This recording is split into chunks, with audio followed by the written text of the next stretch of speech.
우리가 잘 알고 있는 주기도문에 나와 있는 예수님께서 가르쳐 주신 기도의 아주 중요한 한 부분입니다. 자, 오늘 하나님의 나라를 알고 있나요? 라는 제목으로 함께 말씀의 은혜를 나누도록 하겠습니다. 여러분, 저는 어릴 적부터 국가대표 축구 경기를 보는 일은 아주 저에게 큰 기쁨을 주었습니다. 특히 한일전과 같은 중요한 경기는요, 무조건 이겨야 하는 필승을 다짐하는 경기였습니다. 그래서 가족끼리 거실에 옹기종기 모여서 심판의 휘슬과 함께 두 눈을 동그랗게 뜨고 중계를 시청하곤 하였습니다. 얼마 전까지만 해도요, 우리 동계올림픽이 있었는데요. 그때도 정말 우리 가족들끼리 모여서 정말 열심히 응원하고 또 기뻐 환호했었던 기억이 있습니다. 그리고 단 며칠 전까지만 해도 우리 WBC 한국 야구 대표팀이 국제 경기에서 또 좋은 성과를 8강에 진출하는 성과를 얻어냈지요. 물론 8강에 진출해서 광탈을 하게 되었지만 어쨌든 오늘 소식으로 이제 한국뿐만 아니라 일본도 8강에 올라갔지만 떨어졌다고 하더라고요. 그래서 어쨌든 우리 한국 야구가 또 국제 무대에서도 또 좋은 성과를 내고 또 이것을 바라보고 있는 많은 팬들과 한국 국민들도 즐겁기도 하고 또 기쁨의 눈물을 흘렸던 기간이었던 것 같습니다. 어쨌든 이러한 경기를 보면은요, 우리나라 선수가 잘하게 되면은 혼자서 너무너무 그것이 기뻐서 내적인 외침을 하기도 하고 또 표출하기도 하죠. 특히 저는 어렸을 때에 이 한일전 축구 경기를 보다가 우리나라 선수, 예전에 제 어렸을 때 황선홍 선수가 골을 넣었었던 기억이 있어요. 한일전에서 멋진 발리슛을 넣었던 기억이 있는데요. 그때 혼자서 이제 집안을 누비고 다니면서 세레모니를 했었던 기억이 납니다. 내가 축구 선수로 나간 것도 아니고 내가 골을 넣은 것도 아닌데요. 마치 내 인생에서 절체절명의 순간에 맞이한 것처럼 진지하게 그 상황에 이입하게 된 것이에요. 왜냐하면 나는 대한민국이라고 하는 국가에서 살고 있는 한 국민이기 때문입니다. 그리고 저기 국가를 대표해서 나간 선수들이 비로소 승리를 하게 되면 누가 뭐라고 해도 나의 일인 것처럼 여겨질 수 있는 것이죠. 자, 그러다가 제가 저의 아내랑 결혼을 하고 이제 함께 살면서 거실에서 TV로 축구 경기를 시청하곤 하였었는데요. 저희 아내도 저랑 비슷한 상태로 응원을 하는 것을 알게 되었습니다. 물론 골을 넣고 이렇게 잘할 때 세레모니도 하고 심지어는 옆에서 계속 입으로 중계를 해주더라고요. 주로 단골 멘트가 있으니 이렇습니다. 밥 먹고 축구만 하는 애들이 저런 것도 못 때리냐? 아유, 이런 얘기를 하고요. 또 저기에서 앞으로 패스를 해야지 왜 볼을 계속 뒤로 돌리냐? 아유, 이러면서 계속 이 두 마디를 반복해서 하더라고요. 저도 옆에서 이제 이런 말을 합니다. 질세라, 거기서는 돌파를 했었어야 됐는데, 저 선수는 골 결정력이 부족해. 또는 선수 기량이 뭐 어쩌다라든지 전술이 어떻다든지 하면서 혼자서 중얼중얼 합니다.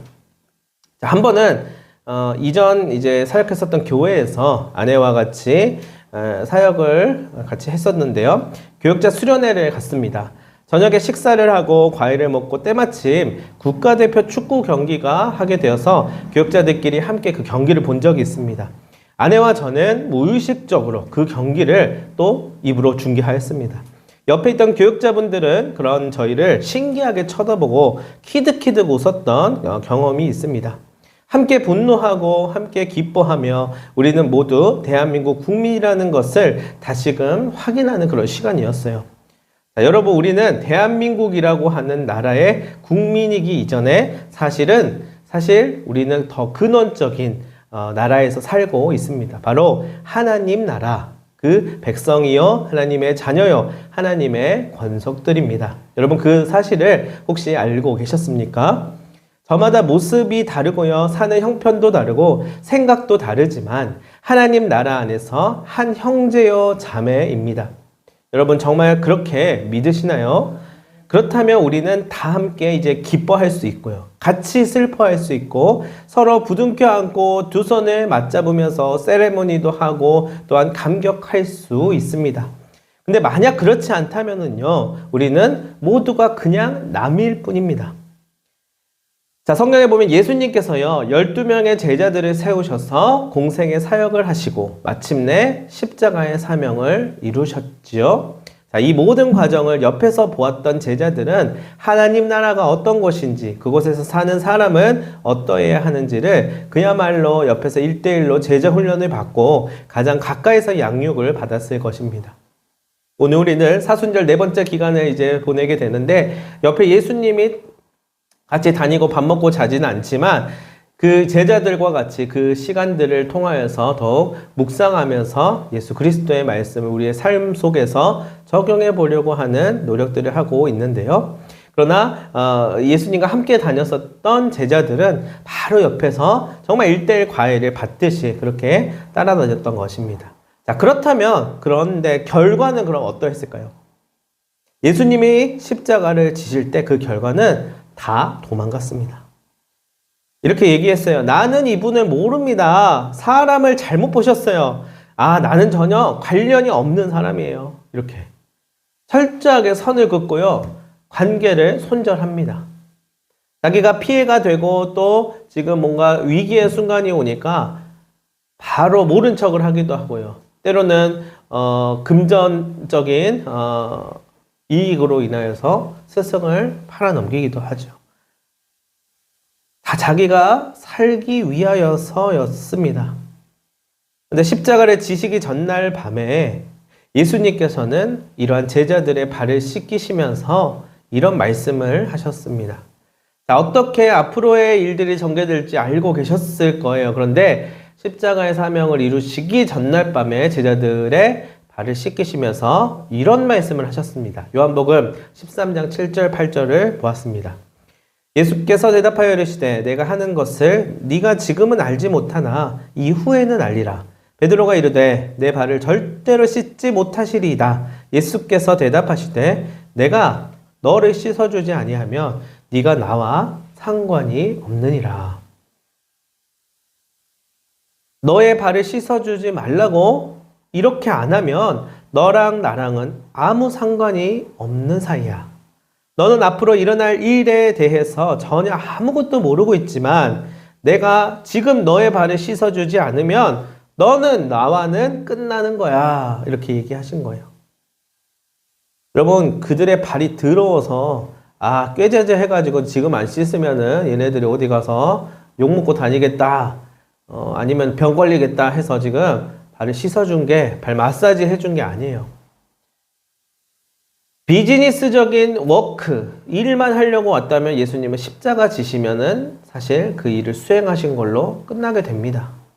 제자들은 물론 어떻게 되든지 좋아서 따라다녔기 때문에 좋으면 이제 그 복음을 가지고 또 살아갈 것이고, 또 별로면 또 등지고 자기 할 일을 했어야 맞았습니다. 그런데 예수님께서는 희한하게도 십자가의 사명을 이루기 전에 무언가를 하셨다는 거예요. 그것은 무엇이냐면 그들의 발을 씻기시는 일을 하신 것이 아니라 그들과 함께 관계를 맺으셨다는 거예요.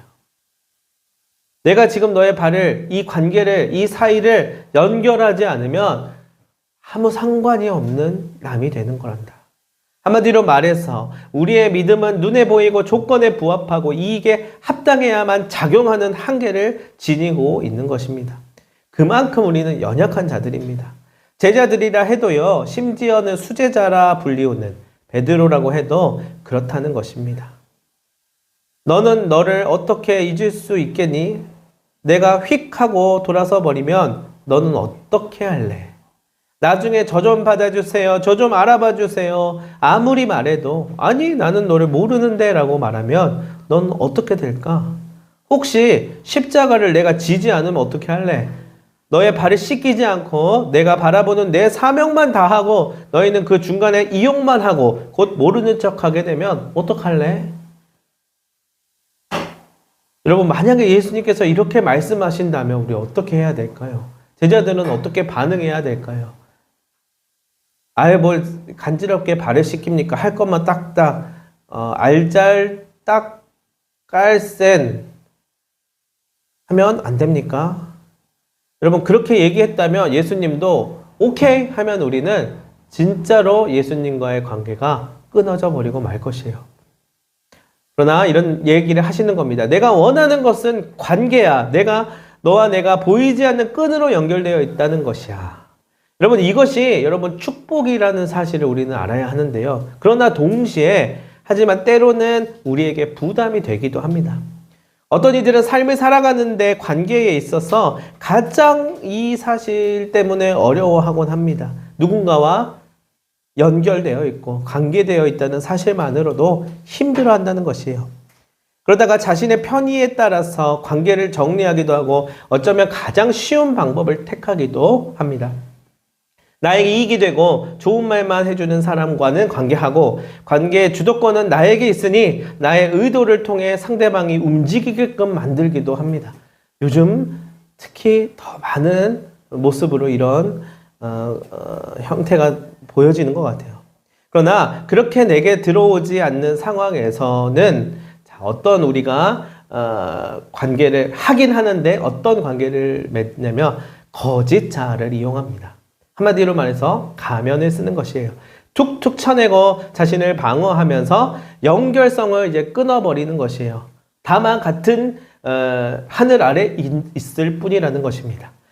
그러나 관계에 있어서는 사실 여러분 노력이 필요합니다. 요즘 MZ세대들의 특징이 있습니다.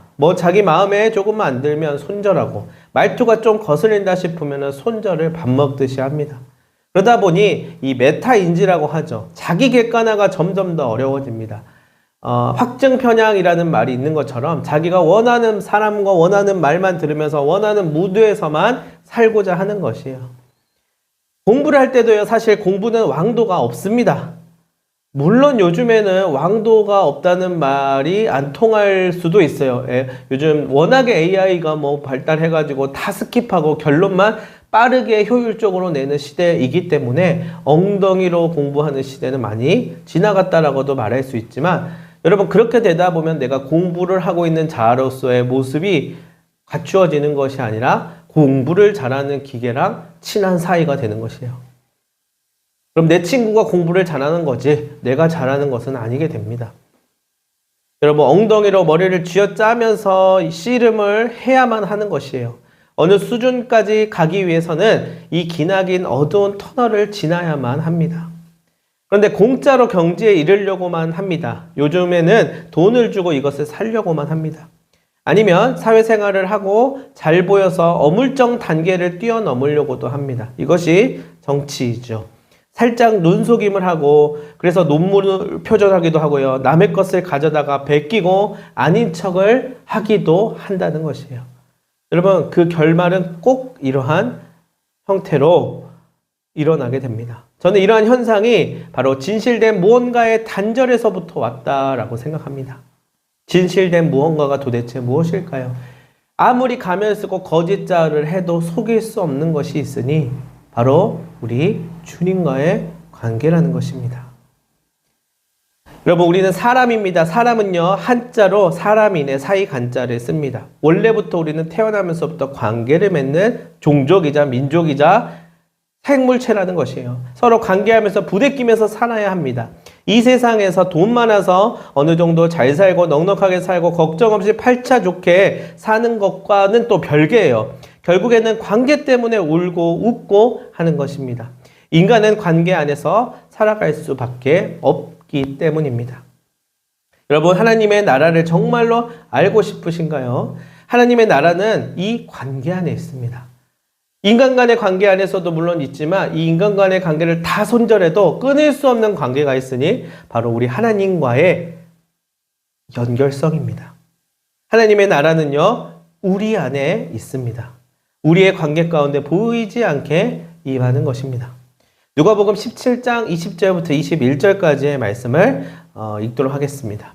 바리새인들이 하나님의 나라가 어느 때에 임하나이까 묻거늘 예수께서 대답하여 이르시되 하나님의 나라는 볼 수 있게 임하는 것이 아니요 또 여기 있다 저기 있다고도 못하리니 하나님의 나라는 너희 안에 있느니라. 아멘. 자, 하나님의 나라, 우리가 죽고 나서 하나님의 얼굴을 배울 그 나라가 분명히 있습니다. 우리는 그것을 천국 소망이라고 불러요. 거기에서 영생을 누리게 되겠죠. 근데 그 좋은 하늘나라에 가서 여러분 내가 제일 싫어하는 사람이 만약 옆에 있으면 어떻게 하시겠습니까? 내 기분을 나쁘게 하는 사람도 같은 천국에 있으면 그러면 여러분 어떻게 하실 것입니까? 예전에 이런 농담이 있었어요. 사람은 자기 기분이 나쁘면 천국에도 안 간다.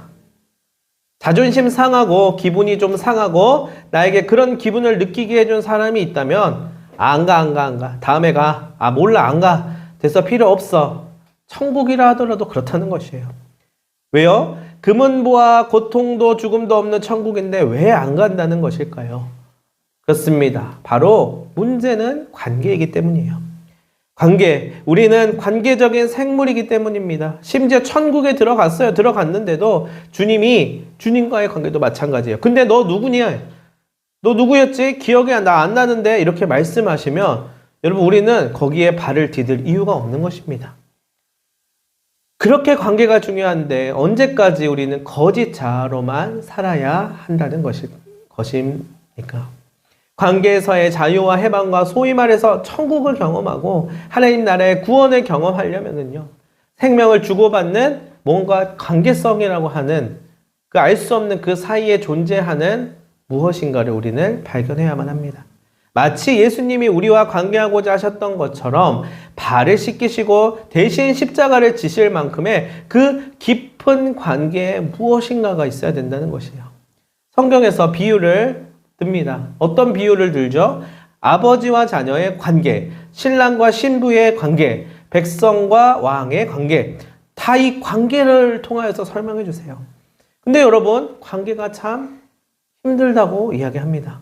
왜 그런 것인지 한번 생각해 볼 필요가 있습니다. 사람과 사람 간의 관계에서는 보이지 않는 오묘하고 복잡한 감정들이 들어가 있습니다.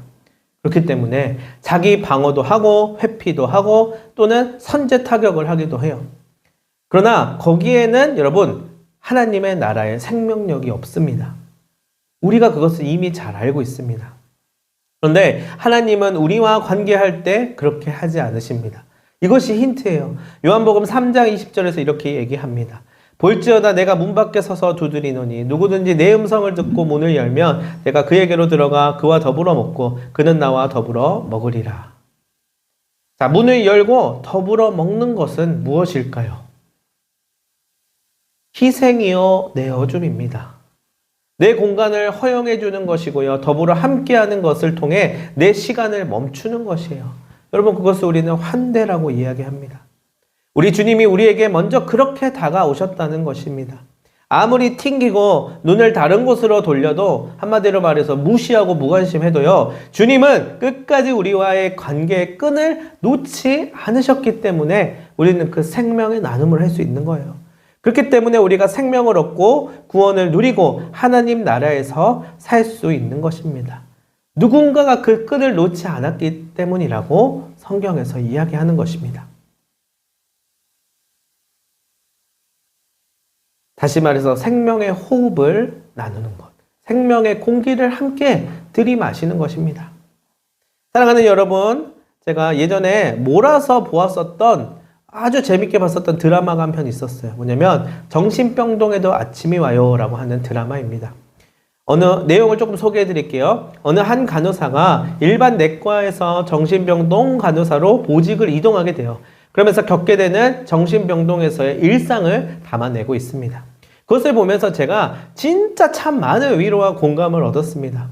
저마다 다 사연이 있구나. 간호사든 환자들이든 의사든 치킨집 사장이든 모두가 이 세상에서 아등바등 사면서 살고 있었습니다. 그러다가 어느 알 수 없는 이유들로 인하여서 또는 계기들로 인하여서 치료를 받고자 정신병동에 들어온 사람들은 이곳에서 서로 부둥켜 살아갑니다. 이해할 수 없지만 관계하면서 깊어져 갑니다. 여러분 이것이 중요해요. 이해할 수 없지만 관계하면서 서로 깊어져 간다는 거예요. 생명의 호흡을 나눈다는 것입니다. 거기서 극중 정다은이라고 하는 간호사는요, 환자들을 진심으로 마주해요. 비록 힘들지만 그 누구보다 공감하고 자신을 내어줍니다. 그래서 조금씩 이제 마음을 열고 밝은 빛을 맞이하는 아침을 살아가게 돼요. 물론 여전히 험하고 질긴 삶의 무게 때문에 비극적인 결말을 맞닥뜨릴 때도 있습니다만은 그 너머에서 다시금 소망을 발견하고 길고 긴 어두운 터널을 지나 빛을 만나게끔 합니다. 저는요, 이것을 보면서 울다가 웃다가를 반복했어요. 그래, 바로 저거였는데. 너무 많이 부족하고 연약한 나를 발견해서 처절하게 슬프기도 하고요. 부끄럽기도 할 때가 있습니다. 그리고 나 또한 저기 저 소망을 발견하고 가능성을 바라보며 한 걸음씩 나아가는 인생을 살아가기도 하지요. 여러분, 이 드라마에서의 내용이 제게 있어서 많은 공감을 주었습니다. 그러나 현실의 벽이 또 너무나도 높아서 늘 머리를 퍽퍽 부딪히기도 하죠. 그런데 그러다가 또 용기와 힘을 주는 사람을 만나게 되면 힘을 얻고 회복을 얻어서 다시 한 걸음 한 걸음 나아가기도 합니다. 여러분, 하나님의 나라가 여러분 안에, 여러분 가운데, 여러분 곁에 있음을 믿으십니까? 여러분, 그렇다면 보이게, 보이지 않게, 빠르게 또는 더디게 발견되고 있음을 알고 계십니까? 그렇다면 핵심은 우리를 감싸는 하나님의 사랑이 우리를 그 나라에 머물게 한다는 것입니다. 그리고 영원토록 거하게 하시기 위하여서 하나님 나라의 가치와 하나님 나라의 공기를 맡게 하기 위하여서 예수 그리스도가 십자가에 지셨습니다. 사랑하는 여러분, 마음 같지 않은 이야기들, 마음 같지 않은 말들과 모습들 때문에 혹시 괴로워하고 계시는 분들이 있으십니까? 사실 그게 아닌데, 나도 잘해보고 싶었는데, 나는 그런 뜻이 아니었는데, 나는 여전히 좋은 마음인데, 상황과 여건과 얽히고 설킨 갈등 때문에 무거운 마음의 짐을 혹시 지고 계시는가요? 그렇다면 여러분, 그 외롭고 고독한 외딴 섬에서 절망하고 눈물 짓고 좌절하고 있다면 이 사실을 기억해 주시기를 바랍니다. 저를 따라해 주시기 바랍니다. 나는 하나님의 자녀입니다. 하나님의 자녀입니다. 나는 하나님의 사랑을 받았습니다. 나는 하나님의 사랑을 받았습니다. 나는 하나님 나라에 있습니다. 나는 하나님 나라에 있습니다. 그리고 당신도 그렇습니다. 그리고 당신도 그렇습니다. 저는 진심으로 우리 모두가 하나님 나라에서 살기를 소망합니다. 일단 저부터 그 나라에서 하나님과 함께, 하나님의 사람들과 함께 살고 싶습니다. 그러기 위해서는요, 내 마음에도 치유가 필요하다는 사실을 깨닫게 되었습니다. 여러분도 마찬가지입니다. 회복이 필요합니다. 빛이 필요하고요, 아침이 필요합니다. 여러분, 우리 주님이 반드시 그것을 이루어 주실 것입니다. 지나간 일들을 뒤로 하고 이제 나의 앞날이 주님 앞에 있음을, 주님 안에서 참된 평강을 얻게 됨을 기억하시기를 바랍니다.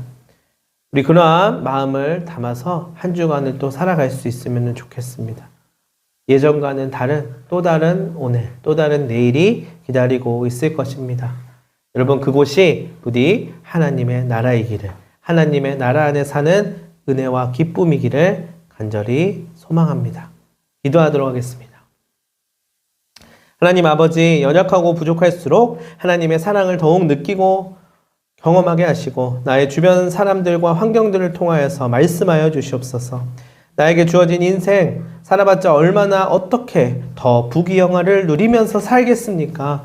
하나님 주신 선물과도 같은 하루하루를 하나님 나라 안에서 살게 하시고 참된 평강과 자유와 회복을 허락하여 주시옵소서. 감사를 드리오며 예수님의 이름으로 기도하옵나이다. 아멘.